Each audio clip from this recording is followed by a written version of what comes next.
What's up, everyone? Happy Tuesday. Hope everyone had a great Easter weekend. It is the UGA Letterman show here on the Players Lounge. Make sure you like, subscribe, all that good stuff.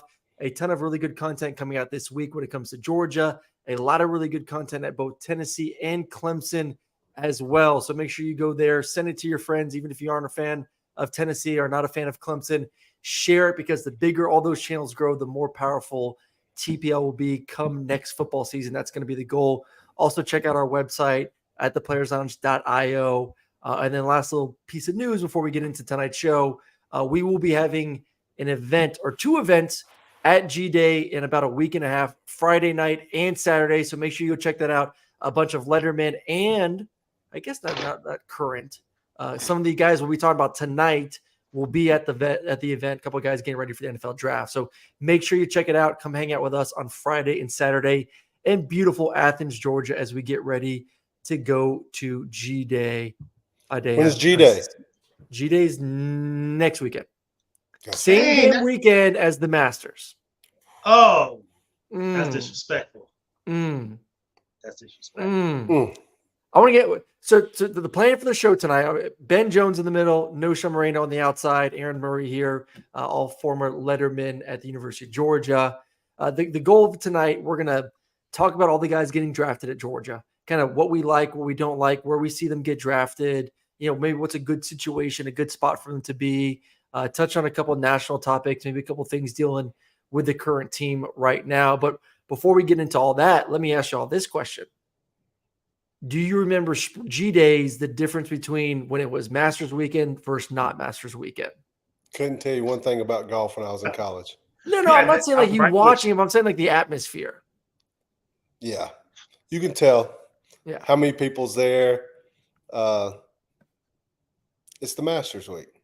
Yeah. What are you going to be watching, Ben? Masters. Yeah. Have any one of you guys attended? Oh, yeah. Yes. Oh, you said it so like, oh, yeah. No, I haven't gone yet. I haven't gone. I need to. Anyone out there?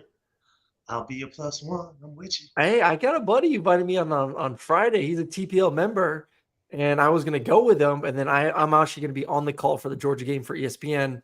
So we'll be in coaches meetings all day Friday, so I can't go now. So I can hit him up if you're going to be in town, see if you can go on Friday. I did try to hit Bobo up. So all the coaches were going to go to Berkman's, which is like a fancy hangout area. Yeah. And I guess Bobo had a couple passes to Berkman's on Sunday. And rumor is he can't go anymore because he has to host recruits on Sunday since it's G-Day weekend. So I texted him. I was like, hey, Bo, if you need me to take him off your hands for Sunday, I will be glad to take him off your hands. And I haven't got a response, but I'll be at practice on Thursday. So I may nudge him a little bit to see if he still has the passes for Sunday. So we'll see. We'll see. No, Sean, last time we did the show, you're on the golf course. What would you shoot? You know what? I only did 9. It was getting a little bit later in the afternoon, so we didn't get to get 18 in. I didn't keep score for those 9. I was with my daughter, teaching her a couple things. I was on the podcast, right? So I wasn't really paying attention. I hit some good shots, but I didn't keep score. But I went. When did I go? I went 2 days ago, and I shot at 88. Man, I'm not all that good, but I'm getting there. Hey, anything in the 80s is good. You look. Okay, where you at though, Murray? Where you at? I shot a nice little 77 the other day, so my game's in a good spot right now. Yeah, I'm in a good spot. I'm chipped. My short game's really good right now. Like that's the key. The short game. I'm getting up and down, making my putts, give myself an opportunity. So that's the key, boys. Got it. It's the finesse. It is. Big Ben over there. Not made for putting. His hands are not made for it. You need the mega grips. Like I play with DJ Shockley. His grip. I got everything. Big grip. I've got every putter you can think of. They just don't. I'm not good at putt. How am I gonna be good at putting on a regular golf course? Practice. All right, let's get into it. Let's talk a little NFL draft for the Georgia Bulldogs. Some of the guys, and before we get into individual play, just a couple of fun stats that our team was able to put together. Just the Georgia draft success under Kirby Smart. NFL record over the last 3 seasons, 55 picks in 8 years. It took Saban 9 years to reach the 50 mark at Alabama and 10 years for Dabo at Clemson. why now and not when we played? Let me ask that. Like, they're getting drafted like crazy. Tons of first rounders, first picks in the NFL draft. Obviously we had our share of No Sean in first round, and obviously Ben got drafted, I got drafted, and the AJ Greens of the world and Staffords and all that. But why the mega shift to so many guys and records breaking for the University of Georgia? Was it always there? I guess I'll start with Ben first. Was it always there, the potential there? I feel like we had years. Like we had different classes. Like No Sean, when him and Stafford and their group went out. Then when we got my year, it was me and all those guys, Cordy, and we had like 7 or 8 guys. Cordy, me, Justin Anderson, Brandon Boykin, or guys like that. Then it skipped a couple more years to you. Yep. So we always now they're a staple. They're putting 5-star after 5-star in the program. They don't have a down year of recruiting ever. So I think it's just the quality of guys they're bringing in. And when you're bringing that many guys into the program every year, you're going to have 5 to 10 guys, 5-stars that are going to be juniors or seniors on that roster that's going to get drafted. Let me ask you this, because we know Philadelphia loves Georgia, and obviously Philadelphia's had a lot of success. They had a lot of Georgia players on. Has Georgia built their reputation of the type of person, athlete, work ethic that teams say, I know what I'm going to get if I get some kid that was under Kirby Smart? Yeah, for sure.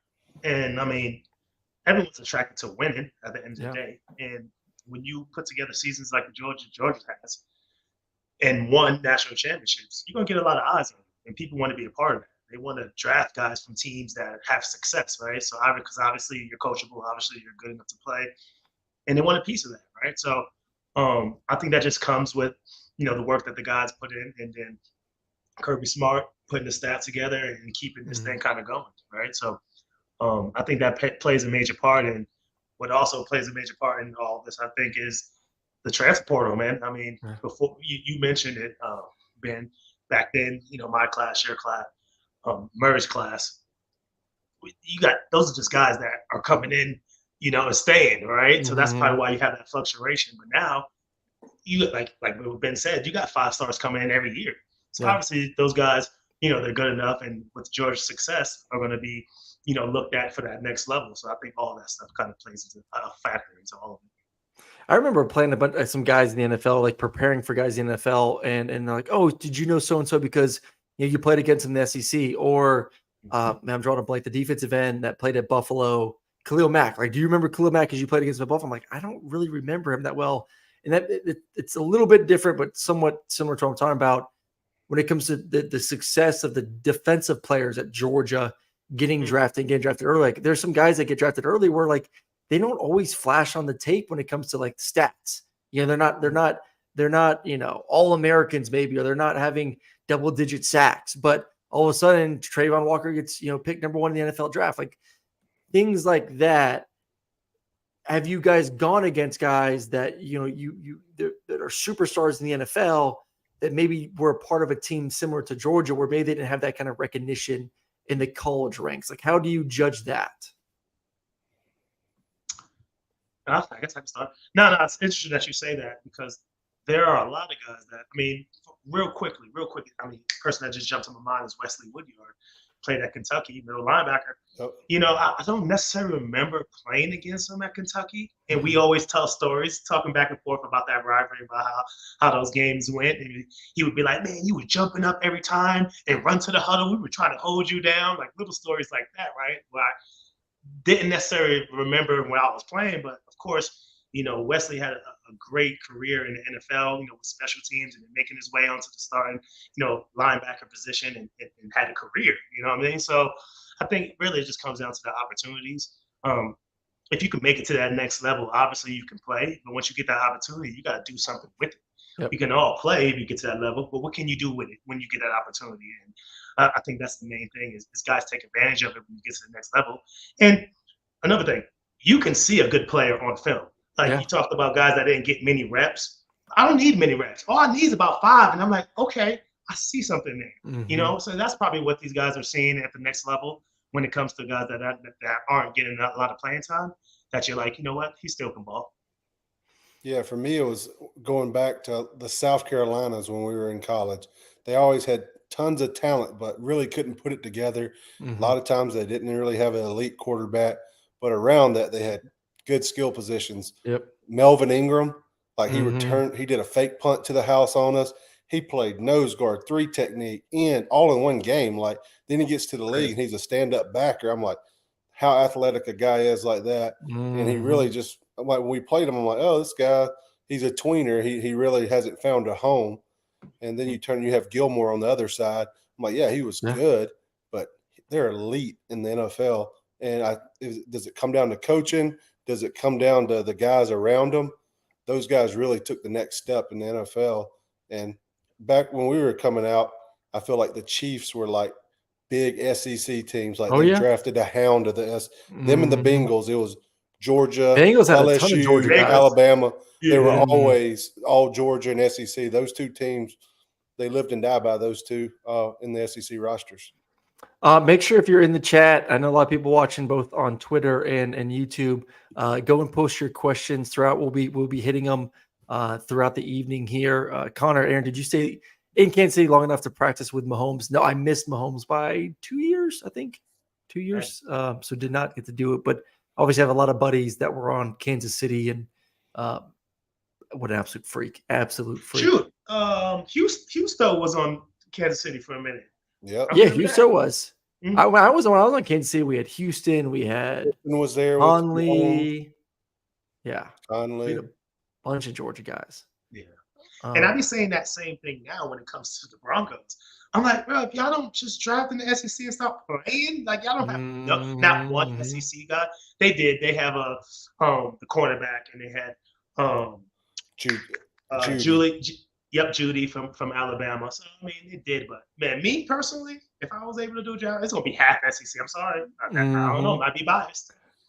No, it's the numbers every single year. They don't lie. More NFL guys or SEC guys, and it's only obviously going to get better and better with the way college football is moving. All right, let's get into some of the players right now, and we're going to do a little breakdown, our overall thoughts, maybe predict where they end up in the NFL draft, maybe a team that fits them, all that good stuff.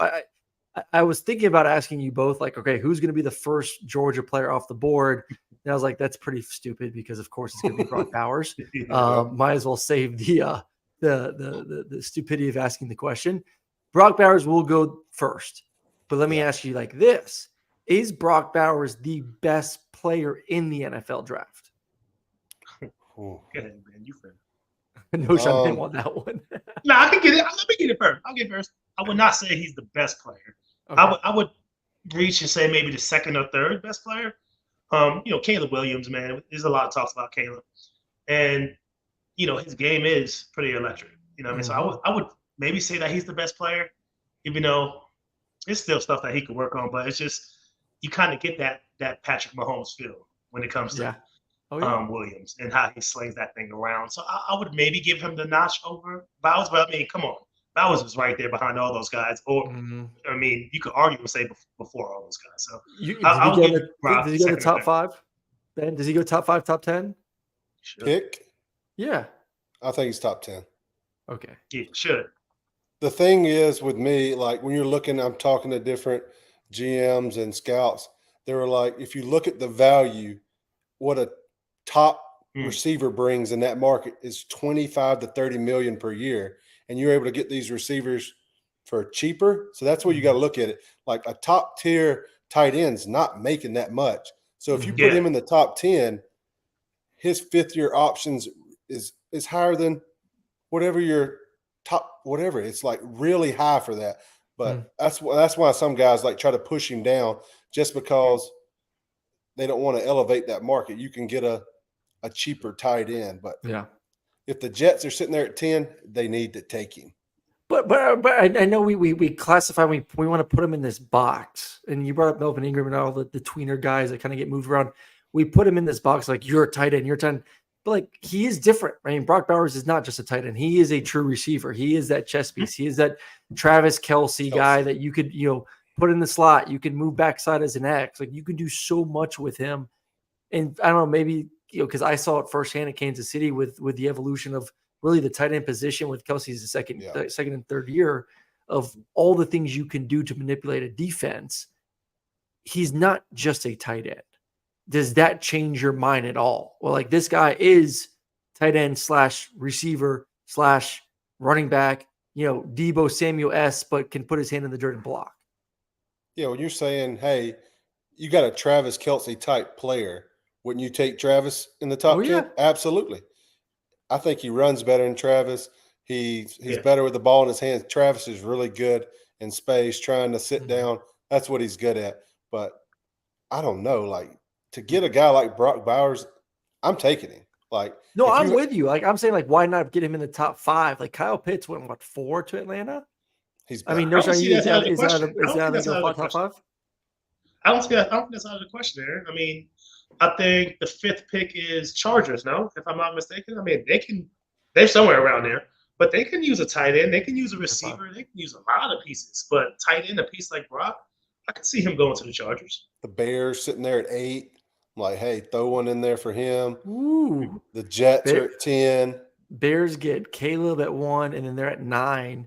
With all the receivers they got, if you can get Brock at 9 too to add to that, woo. They got so many picks in this draft. It's ridiculous. They got a good back now. They got Swift. They got 2 guys on the outside with Moore and the guy from the Chargers, Keenan Allen. You got weapons now. You put a guy like that, you're just helping your young quarterback. If you want your young quarterback to succeed, you got to give him weapons. Yep. Yeah. Jay Craig knows no shot. You know how to motivate Brock. He knows how to motivate Georgia running backs. I don't know about the tight end. He knows how to motivate Georgia running backs. I guess so. Nah, I mean, what was I going to say about Brock? I forget what I was going to say. Oh, that historically tight ends, I mean, don't really start off very, very quick. I mean, you talk about all the greats. You talk about the Gonzalez's. You talk about Antonio Gates and people like that. I mean, that position is really tough. So, I mean, they don't come in to the league and just blow things out of the water. Even Kelsey, all these guys, right? So it's gonna probably take them a quick little second to adjust to things. But come on, later on down the road, man, he's gonna be fired. You got to pick him. I'm still waiting for Pitts in Atlanta. I'd love Pitts coming out. Even bigger kid, like 6'6", does a lot of similar things. But he doesn't. I mean, he just never had a quarterback. Yeah, I mean, we'll see now that he has a legit quarterback in football. All right, so we all agree. Saying, Murray, you asking? Hold on, you may be asking us all these questions. Where are you picking up? I mean, what do you think, though? I mean, I think Chargers at 5 looks good. I think we can all agree. Like, to me, it's hard because the first 3 picks in the draft are probably going to be quarterback. Caleb 1, Jalen 2. We'll see who goes 3, but probably Drake at 3 or Jalen, right?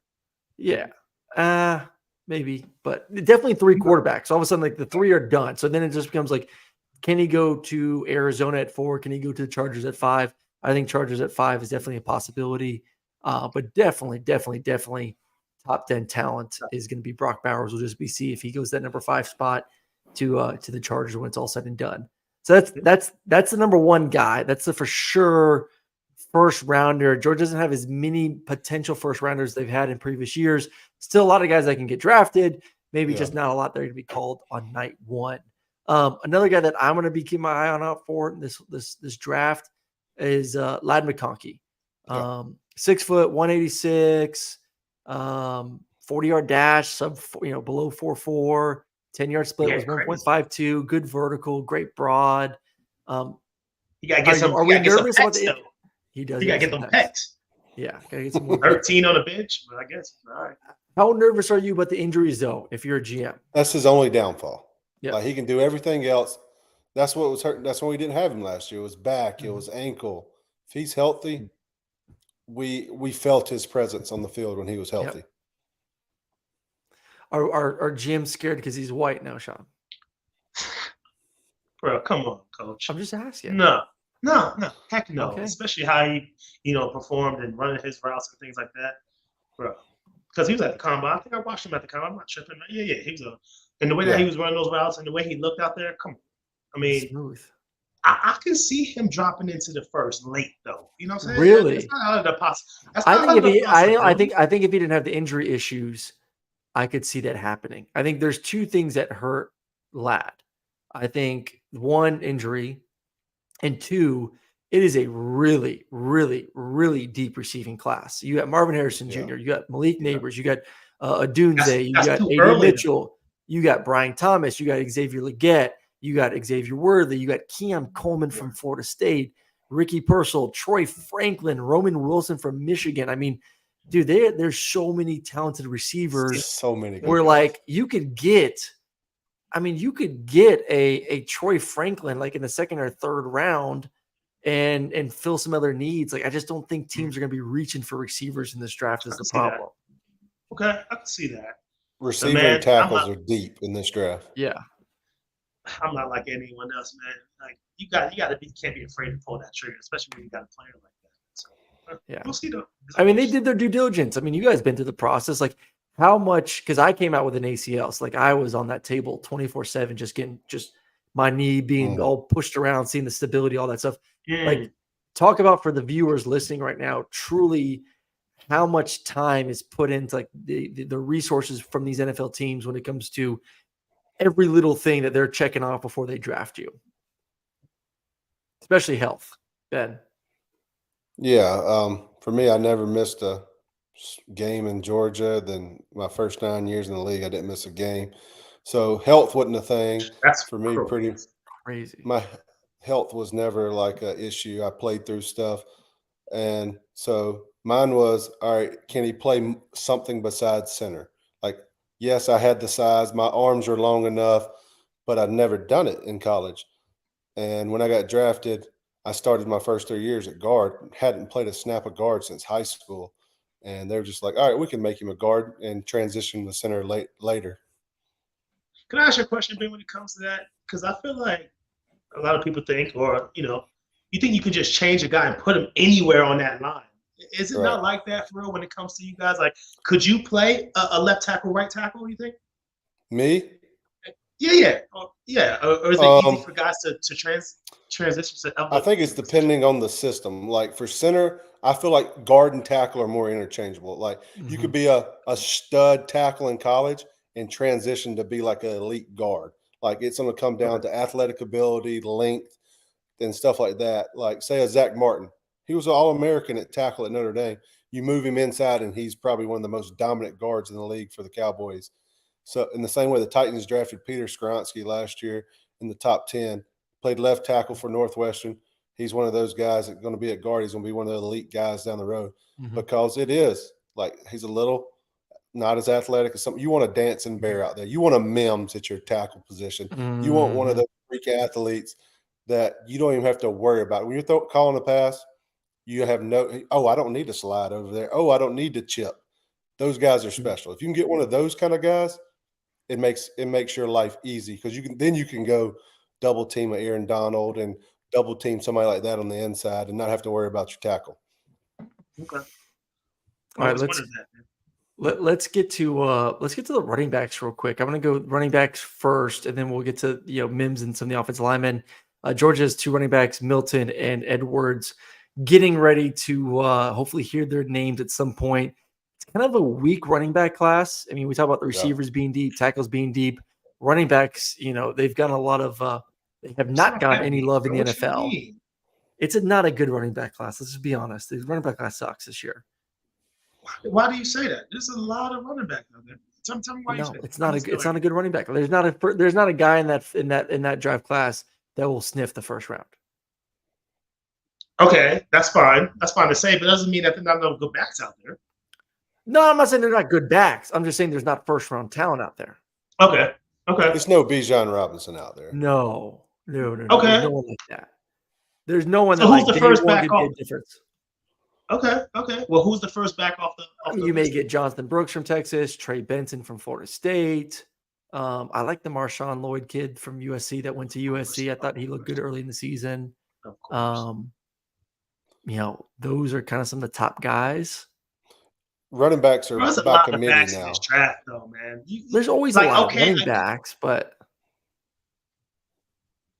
so break it down. So who goes? Where does Milton and Edwards end up? Like, do both of them get drafted? Are they late round guys? Are they free agent camp guys? We know what the running back situation is in the NFL. It's not great. teams don't love running backs right now. Like, are you really A going lot to of waste guys a pick got on a paid running this year, back? though. Yeah. So A lot go. of guys got paid this year. Break it down. No, Milton. I mean, they're going to be late guys because, like you mentioned, guys like Marshawn Lloyd, guys like that, like a Ray Davis, like those are big names. So I feel like those guys will probably kind of help themselves before Milton, but they could be later picks, 5, 6 round. You know what I mean? Just because, like I said, I feel like there's some other backs out there, and to kind of, you know, piggyback off what you were saying about how they value, running backs. A lot of guys got paid this year, right? Because they were all coming out at once, which is pretty. That's not typical. You usually don't see that many backs all coming out that had production at that level all come out at the same time. So I think that's why a lot of them got paid. But at the same time, yeah, they might not value them too much, but you can get a good back late in this draft. So for Milton and Edwards, I think they'll be late backs, but you're going to be getting a piece, you know what I mean, for your team when you pick those guys up. Let me ask Ben this. So Kendall's a big kid. You're 6'2", 225. You blocked for, I don't know how big he was, but he's up there too. You've seen the physicality in which he played at the running back position. Is that still doable in the NFL? Yeah, like you look at these teams, they're going to carry 3 to 4 backs now, even with the new kickoff rule. That might turn into a running back back there now, since you don't have to have a sprinter. Like, you're one tackle away from breaking it. So I'm ready to see how that's going to transition in the league. Like, hey, is it going to be backs back there? Is it going to be more linemen, tight ends that you build your roster with because of the kickoff and kickoff return? So a guy like Milton, like you look back in the day at the Patriots, they had guys who only ran the ball on short yardage and in the red zone. Like, we had Derek. Yes, he touched it everywhere. But teams have that. The Bengals always carried another back for the goal line. Or back in the day, the Giants had Jacobs and other guys. So they always – I feel like it's a piece for guys. If you can play special teams early on as a late round pick running back, you can find the spot. Especially that big too. Especially that big. If you're good on special teams, that's what I would tell those guys. Like, go out there and be a dog on special teams, and you will get to play. You'll get more carries than you think right away. Oh, for Thoughts sure. on the new kickoff return? That's for a lot of positions. My fault. Yeah.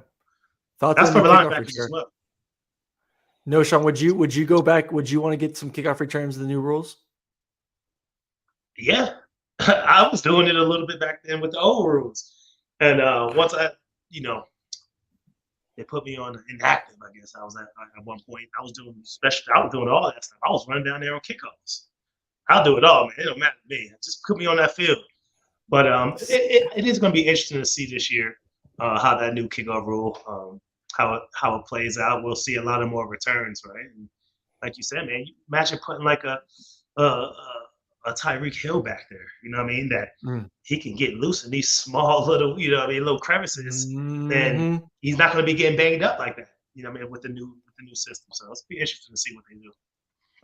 All right, let's move on to offensive line a little bit. Give Ben a little shine here. Georgia has a chance to have a first rounder with Mims. Break down his game. Like, is he where do you think he ends up, just position wise in the first round? I think he's going to anywhere from 15 to 25, somewhere in that. Okay. It's going to be a sweet spot for him, because when you look at guys, he is one of the best true pass blockers in this draft. Like, you have some guys who can, the Oregon State guy who can move some people. You have Alt, who is one of those long guys but for me, Mims is a guy who doesn't have a lot of snaps under his belt, so his body's not beat to death.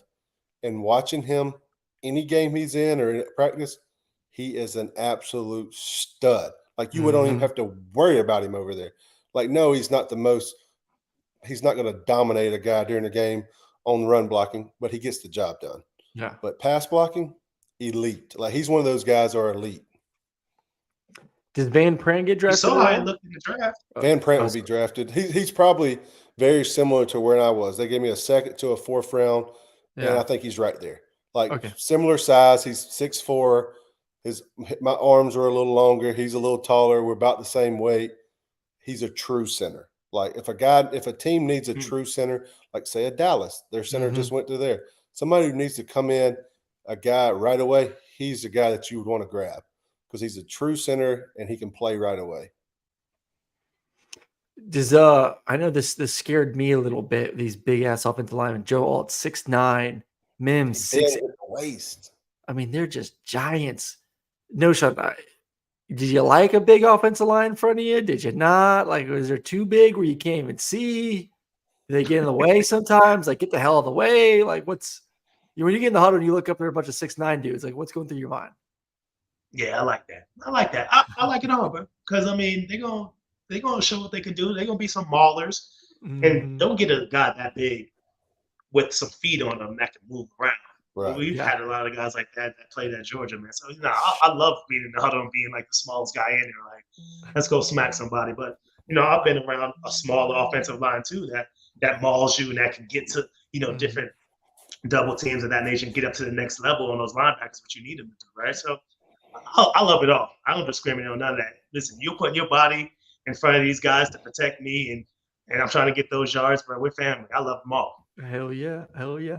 All right, let's get a little love to the defense side of the football. We were hoping to get Brandon Boykin on the show tonight, and unfortunately his dog passed away over the weekend. So always tough. Always tough, man.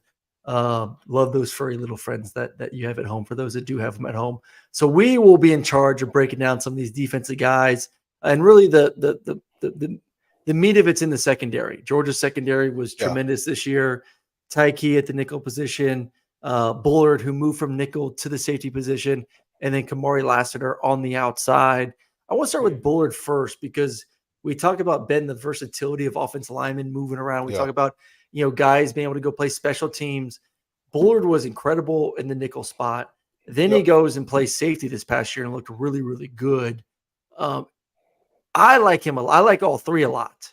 I don't know if any of them are going to be drafted in the first round, but I think you're going to get some dogs, like, no pun intended, with all of them. So I'll let you go first. Just your thoughts on those three guys, and then throw to Noshawn. Yeah, you look at Bullard. That's a guy that he can play so many positions for you. You want him on the field. You can put him in all different kind of packages on third down. You can put him at dime linebacker. You can put him at nickel if you need him to cover a certain tight end or back that's giving you issues. First down, second down, he can play safety and be the guy in the run support for you. So he's a guy that can play all three downs for you and check every box. That's the guys you want. You circle him on the draft board like, hey, he doesn't have to come off the field. Then you got a guy like Laster. Nobody scores on him. He's smooth. He's a technician.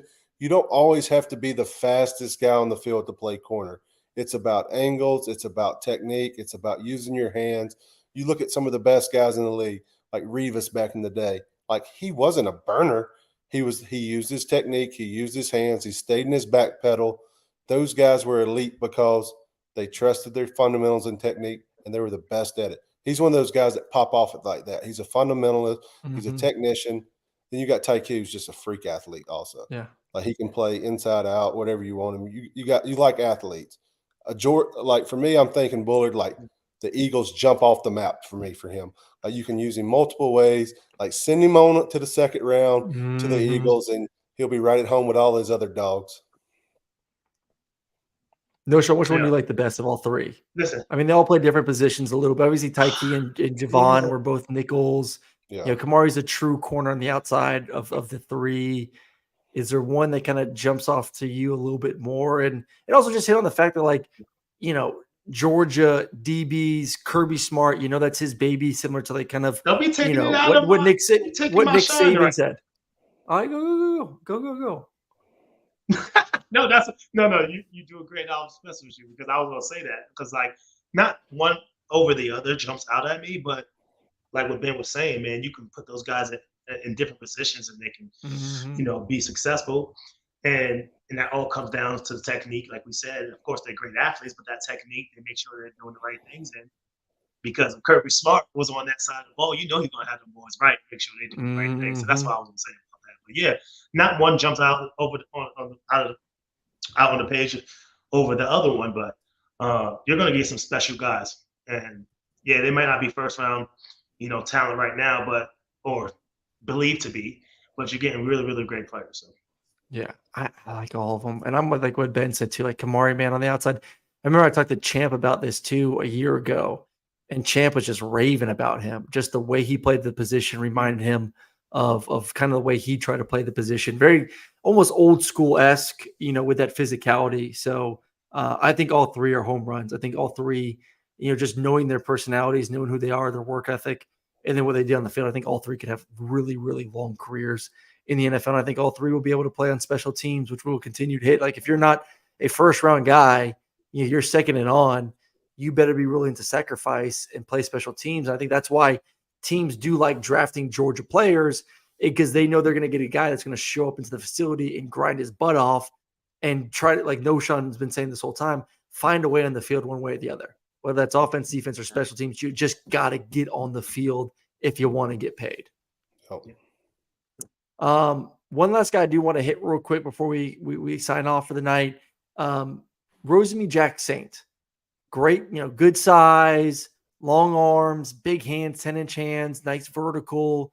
I thought obviously his best season this past season. A lot of big plays down the field, a lot of those deep crosses from Carson.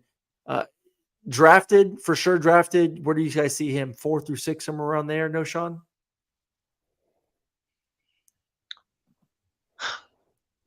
Man, I mean, we had so many weapons on the outside, and they all had to split that time and get in there, and different things were happening, injuries, whatever the case may be. But when he was in there, he was electric, bro. Yeah. Right? So you're going to be getting a steal. So, yeah, it could be later on in some of those rounds, but that's a steal. I can't see him going too late. You said 5?